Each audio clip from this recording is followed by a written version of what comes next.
Supreme court of America ने Trump के tariff को बोला है इलीगल। उसके बाद ट्रंप ने एक प्रेस कॉन्फ्रेंस दी। Basically supreme court oh good bad they are terrible they this they don't know national interest, ये वो बहुत सारी चीजें बोली हैं। लेकिन the big news is supreme court ने ये सब कुछ को इलीगल बोला है। जानते हैं कि भाई भारत पे क्या इंपैक्ट रहेगा। नमस्कार, जय हिंद, जय भारत एंड वेलकम टू टेफ टॉक्स। हमारे साथ हैं पथिकृत भाई। यार मतलब ऐसी हालत हो रखी है ट्रंप की, मैं मजाक नहीं कर रहा कि हम लोग सब सोच रहे थे कि ये कब आएगा कब आएगा कब आएगा। सुप्रीम कोर्ट काफी टाइम से डरा हुआ था इनका, लेकिन फाइनली सुप्रीम कोर्ट ने इनके आके बोल दिया कि भैया टप्पू तो ट्रंप के टैरिफ जितने भी थे वो सारे इलीगल हैं। अब इसके अंदर रोना ये पड़ गया है कि कोई एक फिगर है $175 बिलियन का, उसको क्या ये वापस करेंगे कि नहीं करेंगे, कि भारत को क्या होगा, ये वो हो देयर टू मच कंफ्यूजन। क्योंकि कई लोग बोलते हैं उसने कल रात को ऑलरेडी टैरिफ्स रीइंपोज कर दिए हैं। उसके बाद इनके व्हाइट हाउस की कमेंट्री बोलते हैं भाई 18 से 10 हो गया है भारत का। What is actually happening? There is a lot of confusion. Pathiket भाई, डू यू नो बेटर? नमस्कार। ये व्हाइट हाउस को खुद पता नहीं क्या हो रहा है, मुझे क्या पता होगा। एक्चुअली यार ये बहुत कॉम्प्लिकेटेड टॉपिक है। जब तक हमारा कन्वर्सेशन खत्म होगा तब तक और टैरिफ चेंज हो गया होगा कि क्या मैं क्या क्या एनालाइज करोगे। हाँ? तो बेसिकली देखो, इतना मैं कल ही सुन रहा था। आई think the US ambassador in India was saying कि एक मॉनिटरिंग कमिटी है, अगर इंडिया रशिया से तेल ज्यादा लेगा तो फिर वो मॉनिटरिंग कमिटी देखे। बहुत कुछ मतलब बोलने का इंडिकेशन यही है कि टैरिफ फिर वापस आ सकता है। अब वो 18% भी नहीं रहा, वो अभी जो एज ऑफ येट जो व्हाइट हाउस की तरफ से बोला जा रहा है, सम ऑफ द जो व्हाइट हाउस कॉरेस्पॉन्डेंट्स है, some of the western news channels के, वो बोल रहे हैं कि now the overall tariff is 10% for all. अब उनके सुप्रीम कोर्ट ने बोला क्या है? सुप्रीम कोर्ट ने ये बोला है कि जिस कानून के तहत वो ये सब डाल रहा था, वो कानून है international emergency economic powers act. तो उसमें डिस्क्रिशनरी पावर्स होता है प्रेसिडेंट ऑफ यूनाइटेड स्टेट्स के हाथ में, डिस्क्रिशनरी पावर्स। सुप्रीम कोर्ट बोल रहा है कि ये तो हमेशा तुम इस्तेमाल नहीं कर पाओगे, वो तो इमरजेंसी पावर है। अगर आपको टैरिफ इंपोज करना है, you go to the Congress, US Congress में जाओ, वोटिंग करो, वोटिंग के बाद आप टैरिफ डालो। अब ट्रम्प को मुझे नहीं लगता ये सब करना है। He doesn't want to go to the US Congress for any kind of voting. तो वो डिस्क्रिशनरी जो पावर होता है, it's almost like weaponising the tariff, ये वो कर रहा है। So basically problem is not with 18%, problem is इसने थ्रेट मारा था चाइना को 245% टैरिफ करेंगे, 300% टैरिफ करेंगे, ये करेंगे, वो करेंगे। Where is the continuity, where is the consistency and what is the basis for it? ये आर्बिट्रेरी हो नहीं हो सकता ना। Problem with the supreme court of United States is कि ये बहुत आर्बिट्रेरी हो रहा है। अब एक दूसरी चीज, तो अगर ये हो रहा है तो $175 बिलियन एक फिगर आ रहा है कि क्या वो वापस किया जाएगा। देखिए, यूएस के प्रेसिडेंट जब टैरिफ इंपोज करता है, that tariff is not charge from the countries, वो टैरिफ पे करता है US consumers, right? It's not, अगर इंडिया का कोई माल 10 रुपए का है और 50% टैरिफ है, तो वो 50% टैरिफ इंडियन जो सेलर है, एक्सपोर्टर है, वो नहीं दे रहा है। वो जो यूएस के कस्टमर है, जो वो सामान को खरीद रहा है, वो पे करता है। सो अगर वो 175 या $200 बिलियन या उससे ज्यादा भी हो सकता है, वो पेमेंट या रिफंड की बात हो रही है, तो that issue is to individual customers of United States. इसका लिटिगेशन समझो कि कितना बड़ा लिटिगेशन होगा। आदि अचीन 6 महीने पहले कोई सामान खरीदा था वॉलमार्ट में जाके, इंडिया की तरफ से, इंडिया से लिया था, इंडिया का कोई सामान था, 50% टैरिफ था, तुम बिल दिखा रहे हो, उसको वापस करो। This will open up a Pandora's box, it will open up a can of worms. वो चलेगा, सालों तक चलेगा। तो अब उसने क्या किया? अब उसने ये किया है कि वो ट्रेड एक्ट है 1974 का, उसके तहत इसने 10% लगाया। अब 10%, section 122 of United states trade act 1974, उसमें इसने 10% लगाया। अब वो 10% का मतलब ये नहीं कि कांस्टेंट 10% फ्री ट्रेड एग्रीमेंट में 10% हो गया, क्योंकि वो जो 10% है उसका वैलिडिटी 150 डेज है, 150 दिन है। तो 150 दिन बाद उसको फिर रिन्यू करना पड़ेगा। अब bye the time he renews that 10%, तब तक मिड टर्म इलेक्शन आ जाएगा। Bye the time the mid term election is done, फिर खेल खत्म। Why does he not want to go to the US Congress? US Congress में हर बार approval लेना प्रॉब्लम पॉसिबल ही नहीं है। The problem with Trump is the problem of the advisers. ठीक है, this is bare truth, it's the advisers. Supreme court को वो गाली दे रहा है, जो 6-3 वोटिंग हुआ है, जो 6 जजों ने बोला है कि ये गलत है, सारे के सारे उसने उसको डेमोक्रेट्स बोल दिया, और जितने सारे गाली गलौज करना था कर दिया। बाकी 3 जने जो इनके फेवर में दिया है, डिसेंट नोट दिया है, ये बहुत पेट्रियोटिक है। तो मुझे पता नहीं कि इस तरह के क्यों, मतलब आई डोंट नो, इंडिया में भी बहुत सारे वर्डिक्ट्स के ऊपर क्रिटिसिज्म होता है, but I have never seen the prime minister of the country coming up and saying like that. Secondly, the issue is where does it go from here. यहां से जो bargaining power of the president of United States थोड़ा कम हो जाता है। कम इसलिए हो जाता है कि ये जो वेपनाइजेशन ऑफ टैरिफ है, इसके ऊपर अभी other countries will not openly से इट, बट उनका वो होगा, भाई देखो जितना भी ये लोग बोल ले, अंदर ही विद इन द कंट्री इसकी एक्सेप्टेबिलिटी नहीं है। Why is there no acceptability? Acceptability इसलिए नहीं है कि because America is a consuming country, consumption based country. उनका प्रोडक्शन होता नहीं, वो सारे चीजें इंपोर्ट करता है। Actual who is bearing the brunt for it? The American consumer. वो जो टैरिफ चार्ज इंडिया से करता है, इंडिया से पैसा वो नहीं लेता है। ट्रम्प जो पैसा बनाया है, मतलब यूएस गवर्नमेंट ने रेवेन्यू में, that is the American consumers paying it. अब उसने जो यूएस कांग्रेस वाला बोला है ना, that is not something illegal. The supreme court ने जो बोला है, you go to the US Congress and take a approval for the tariff that you want to charge. India के अगर आप देखेंगे, जो कस्टम्स ड्यूटी इंपोज किया जाता है, उसका तो बजट में अनाउंसमेंट होता है ना हर साल।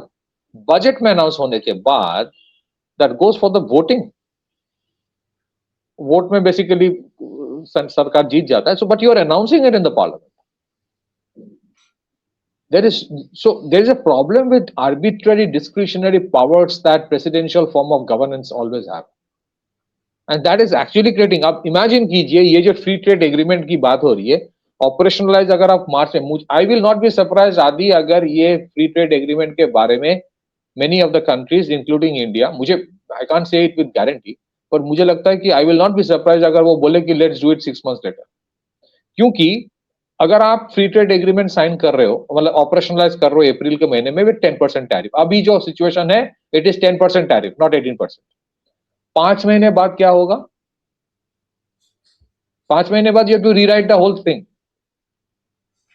देयर इज नो गारंटी 5 महीने बाद वो 10% रहेगा कि नहीं रहेगा, वो 20% होगा। ये देयर इज, कोई भी अगर आप कोई एग्रीमेंट करते हो ना, there are 2 things important, the sanctity of the agreement and number 2 the trust factor. There is a trust deficit right now. Agreement हो जाने के बावजूद you don't know what will happen internally within United States. आपको वो पता नहीं है कि क्या होने वाला है। कल अचानक बोलेगा 25% फिर वापस आ रहा है। So the entire agreement will have to have a rework. वो कैसे करोगे आप?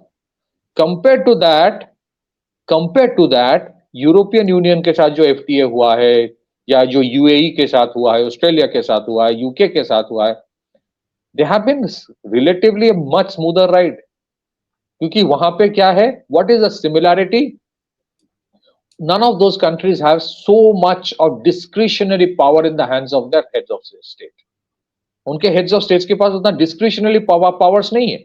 जितना उनको अप्रूवल्स लेना था, उन लोगों ने अप्रूवल लिया है अपने रेस्पेक्टिव पार्लियामेंट से या जहां से भी, लेने के बाद they have come ahead and had this agreement, not the way it is happening in case of United States.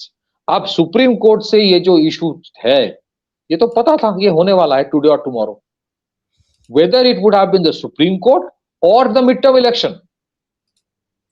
या तो सुप्रीम कोर्ट करता या तो मिड टर्म इलेक्शन करता। सी अमेरिका टैरिफ डाले या ना डाले, दैट इज अमेरिका's चॉइस। मैं ये नहीं बोल रहा हूं कि टैरिफ डालना गलत है, that is their choice. What the supreme court is saying कि भाई तुम अप्रूवल तो लो, तुम जिस हाउस से चुन के आते हो या फिर जिसके बलबूते पर तुम हो, हालांकि प्रेसिडेंशियल इलेक्शन थोड़ा अलग होता है, you got to take them into confidence. ना या हाउस ऑफ रिप्रेजेंटेटिव्स ना senate, nobody has anything to say into this. There is a problem that that breaches the constitution, और जिस, I repeat, जिस एक्ट के तहत वो ले रहा था, दैट्स एन इमरजेंसी एक्ट। अब इमरजेंसी एक्ट को you can not normalize for every day. अच्छा, second, what is the problem? भाई तुम्हारे तो कोई, इमेजिन व्हाट इज हैपनिंग। अब ऐसे ये वर्डिक्ट ऐसा ही नहीं है। क्या होता है, मानिए कि आप एक डिपार्टमेंटल स्टोर है यूएस में, आपने कल एक सामान खरीदा चाइना से, 20% टैरिफ, परसों बेचने गया 40% टैरिफ, अगले दिन बेचने गया 30% टैरिफ। भाई मैं कॉस्टिंग क्या करूं, लिखूं क्या वहां पे, प्रिंट क्या करूं? और कस्टमर आके क्या बोलेगा? आज बेचने गया वो $20 है, कल ट्रंप ने लगा दिया 40%, तो वो तो $20 ही होगा ना, एक दिन में शिपमेंट तो आएगा नहीं। मैं क्या लेबल पे, मैं 10 तो लेबल लगा के रखूं, जिस दिन जो बोलेगा वो चिपका दूं। फिर उसका जो जीएसटी होता है, उनके उनके version of GST, whatever that is, उसका क्या होगा? तो it creates lot of calculation problems, accounting problems. फिर अगर थोड़ा इधर उधर हो गया तो वो जो कंपनी है, वॉलमार्ट हो या जो भी हो डिपार्टमेंटल स्टोर, उसके पास भी रेट होगा कि तुम टैक्स कंप्लायंस नहीं करो। बोले भाई टैक्स कंप्लायंस करूं क्या, तुम लोग डिसाइड तो करो टैरिफ कितना है। तो there are pertinent challenges, because ऐसा नहीं कि सुप्रीम कोर्ट में डेमोक्रेट्स के लोग बैठे हैं और वो लोगों ने डिसाइड किया कि इसको बंबू देते, ऐसा नहीं है। There has to be a sanctity of the thing, and it is the same for any country. India में जब एक जीएसटी काउंसिल डिसाइड करता है, इमेजिन अगर इंडिया में जीएसटी काउंसिल जो डिसाइड करता है, all the states agree to that, तब जाके वो होता है, कंसेंसस होता है। अगर ऐसा होता है कि एक स्टेट बोला नहीं करूंगा, imagine what would be the consequence. आप एक सामान बना रहे हो, मान लो कि कर्नाटका में, बेचने जा रहे हो वेस्ट बंगाल, जीएसटी एक, that's why the GST came, there has to be uniformity. Where is, and that's why GST has been successful in India. Uniformity है, कंसेंसस है, सबका राय लेके एक साथ किया जाता है। Where is uniformity for the tariff rules in United States? There is no uniformity. They have used tariff as a new version of sanctions, और उनको लगा कि life will be good from henceforth। ये होने वाला नहीं है। प्रॉब्लम कहां पे आएगा? प्रॉब्लम आएगा यहां पे, will Trump administration accept it? They will not accept. वो एक्सेप्ट करते ही नहीं कुछ। सो वो 10% लगाया, अभी बोलेगा नेशनल सिक्योरिटी, हर चीज में, ट्रेड में दे ब्रिंगिंग नेशनल सिक्योरिटी। अबे भाई तुम कहां कहां नेशनल सिक्योरिटी डालोगे? Now this is the issue. There is, and I'll tell you one thing. I don't know, a lot of people may not agree to me, but I think आज अगर US में कहीं ना कहीं अगर कोई supply chain का problems हो रहा है ना, it is because of the tariff वाला इशू। ये अमेरिका खुद कर रहा है। कौन सप्लाई देने के लिए राजी होगा बताओ? कुछ लोग सोचेंगे कि यार ये शायद ना इंडिया वालों को पता था इसलिए डिले कर रहा था। ऐसा नहीं है, आई एम नॉट सेइंग कि वो ऐसा है, बट दे ऑलवेज न्यू कि समथिंग वुड हैपन, इसीलिए साइलेंट था। अब जितने सारे लोगों ने स्टेटमेंट दिया, we will crush your economy, ये करेंगे वो करेंगे, यूएस, इंडिया हैज कमिटेड, लेना पड़ेगा, we do not want anyone to buy Russian oil, कर ले तू जो करना है। आज सुबह से आना शुरू हो गया वापस। I am telling you. नहीं, जो केपलर की रिपोर्ट्स आ रही है ना, आज सुबह से ही tankers have suddenly started turning towards India. अच्छा, now so he will try to divert the issue। अब कुछ ना कुछ कहीं पे बमबारी करेंगे, कहीं ना कहीं बमबारी करेगा। डाइवर्ट तो करना है ना इशू को। डाइवर्ट इसलिए करना है, क्यों नॉट डाइवर्ट इसलिए नहीं कि डाइवर्ट करके वो टैरिफ वापस आएगा, वो नहीं है उसका। इससे जो उसका पॉलिटिकल, देखिए जितने सारे स्टेटमेंट्स अमेरिका की तरफ से, यूएस एडमिनिस्ट्रेशन की तरफ से आता है ना टैरिफ लेके, most are for the domestic audience. उनको दिखाना है कि मैं 30 मार खाऊं, इसीलिए वो यूनिलैटरल फैक्ट शीट लाता है। ये वाला जो है, इसका तो मतलब कुटाई हो गई पूरी। ऐसे कि अमेरिकन, ऐसा नहीं कि अमेरिकन बहुत ज्यादा न्यूज़पेपर पढ़ के जो ग्लोबल अंडरस्टैंडिंग लेके बैठा है वो नहीं है, बट जहां पे भी रिफंड वाला इशू आएगा ना, दे विल बी देयर। अच्छा, एक प्लीज अंडरस्टैंड वन थिंग, हमारी तरह वहां पे कैश ट्रांजैक्शंस नहीं होता है, ऑल आर डिजिटाइज ट्रांजैक्शंस। वो क्रेडिट कार्ड में, डेबिट कार्ड में, ज्यादातर क्रेडिट कार्ड में, पूरा देश चल रहा है क्रेडिट कार्ड में। तो ट्रांजैक्शन, तो सारे ट्रांजैक्शंस का तो रिकॉर्ड उनके पास होता है। वो सारे मांगेंगे अब, मेरा जो है ना $555 वापस करो, ये बोलेगा $751 वापस करो, सब कैलकुलेशंस में लग जाएंगे। उसका अलग लिटिगेशन होगा, उसका अलग आर्बिट्रेशन होगा, उसका अलग केस होगा सुप्रीम कोर्ट। तो now who will they ask for, that's another. Government बोलेगा मेरे मैं क्यों दूं, that is subject to scrutiny. ये I don't know, they will have a review, वहां पे रिव्यू पिटीशन होता कि नहीं, आई डोंट नो। बट जिस तरह से वो गाली गलौज कर रहा है सुप्रीम कोर्ट को, that is not the way, and I don't think it's gonna get sorted out. So it's a, क्या बोलूं, that's why I am saying कि आई डोंट नो अभी by the time you will upload it, tariff rate क्या होगा। नहीं, उसने announce करा है ना, there is gonna be a 1 to section 1 to 10% global tariff. हाँ, ठीक है, तो नाउ देन इंडिया हाँ, दो और सेक्शंस वो लगा रहा है। इफेक्टिवली क्या है, इंडिया का टैरिफ वाज 11.5%, 11.8%। ठीक है, डील के साथ वो ऊपर नीचे 18 तो कहने की बातें होती हैं। Effectively it was 11.8%। नाउ ये पूरा रिवर्क होगा। नाउ दिस इज इंटरेस्टिंग कि हमारे ट्रेड नेगोशिएटर्स वहां पर हैं, and the interesting thing is we will get a huge leverage because we are going to be sitting in front of them on the day of this thing and saying कि भैया अच्छा ठीक है, you want a win, right? Give us this, we give you the win. And I think हमारे पास एक बहुत बड़ा opportunity है इस टाइम पे। So जो I can trust Piyush Goyal साहब यार, he's going to be brutal as far as that is concerned. हमारे negotiators वहां पर बैठे हैं इस टाइम पे, ठीक है ना, आई एम 100% श्योर उनका नैरेटिव रहेगा कि अच्छा साहब आपका तो पूरा टैरिफ स्ट्रक्चर ही खत्म हो गया, बड़ा बुरा हुआ, चलिए कोई बात नहीं, आपके साथ हम डील साइन करते हैं, don't worry, we are one of the largest economies, हम साइन करेंगे, बट आप एक काम करो, ये नहीं, ये भी नहीं, ये भी नहीं, ये भी नहीं, एंड दैट विल हैपन, क्योंकि आपको पता है कि भाई साहब आपके पास नहीं है। अच्छा, एक और इंटरेस्टिंग चीज है कि ये जो रशिया के तेल के ऊपर भी वो टैरिफ लगा के रखता है ना, इसके ऊपर भी तो प्रॉब्लम आ गया, क्योंकि I think they will be told कि भाई तुम्हें लगता है कि रशिया सबसे बुरा देश है तो तुम सैंक्शन लगा लो। वैसे भी तुम्हारे पास काटसा है, countering American adversaries to sanctions, वो तो लगा के रखे हो, तुम टैरिफ से नहीं कर पाओगे। अच्छा, उसमें वो कोई एनिमी नेशनल सिक्योरिटी वाला ला रहा है। I think it is going to, the biggest problem is this, there is lot of confusion. US was always known for clarity, ठीक है, भला हो बुरा हो गलत हो सही हो, देयर वाज अ क्लैरिटी। आज जो हो रहा है ना, देयर इज एब्सोल्यूट केओस। और इस केओस का सबसे बड़ा कारण क्या है? Why is it that tariff is such a big issue? Why is it that Trump is desperate for investments and manufacturing to return to US? Why are they using tariff as a weapon? It's because उनको पता है कि actually क्या हो रहा है। The way gold is being purchased, जो dollar के ऊपर एक प्रतिघात हो सकता है, धीरे धीरे हो रहा है। ये whatever they say and do, they know what is happening. उनको पता है मैन्युफैक्चरिंग वापस नहीं आने वाला है, उतना आसान नहीं है। They will don't want to devalue the dollar. तो डॉलर को बरकरार रखने के लिए they have to put in all these pressures. Now interestingly, ये जो अच्छा उसके ऊपर क्या हुआ, यूरोपियन यूनियन का जो ट्रेड डील वो तो सस्पेंड है, अभी तो सस्पेंड हो गया। So the mess starts at a bad time for United States, because, or rather Trump administration, because how far are the midterm elections away? It's not even 4-5 months. उसका फिर campaigning शुरू हो जाएगा।